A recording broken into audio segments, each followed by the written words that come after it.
Allah Resulü buyurur ki sallallahu aleyhi ve sellem, imamdan qabaq başını qaldıran qorxmur ki Allah onun surətini və başını, uzunqulağın başına çevirər. Hədis göstərir ki, hədisi Buxar və Müslim rəvat edib. Hədis göstərir ki, namazda imamı qabaqlamaq olmaz.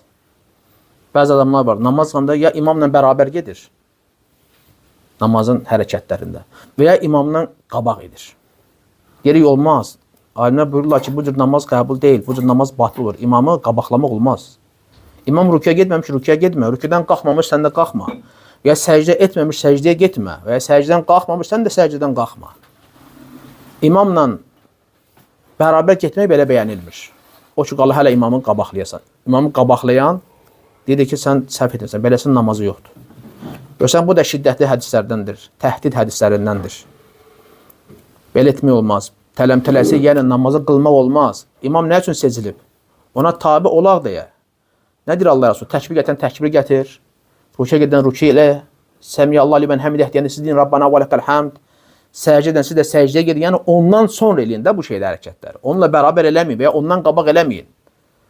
Onunla bərabər etmək olmaz. Bu da məkruhdur, bildiyim qədər. Lakin qabaq eləsən artıq nədir? Namaz batildir. Ondan sonra eləməlisən. Çox da geri qalmamalısan. Bəzi adamlar var, görürsən, səcdəyə gedir, çox qalır səcdədə. İmam səcdədən qalxıb artıq qiyama Fatihəni oxur. Bu hələ səcdədədir. O cür çox qalmaq da olmaz. O Fatihəni bitirib rüküyə gedirsən, həmən rükətin yoxdur. Ya rüküyə gedib, rüküdən qalx, bu hələ rüküdədir.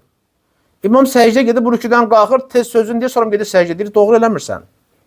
Nə çox geri qal, nə qabaqla, imamdan sonra elə. O etdi, sən elə.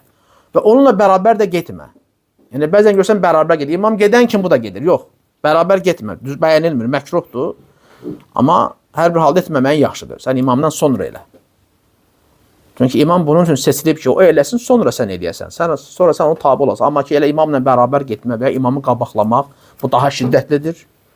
Və imamdan çox geri qalmaq, bu da olmaz. Çünki rükət itirirsən, zay edirsən.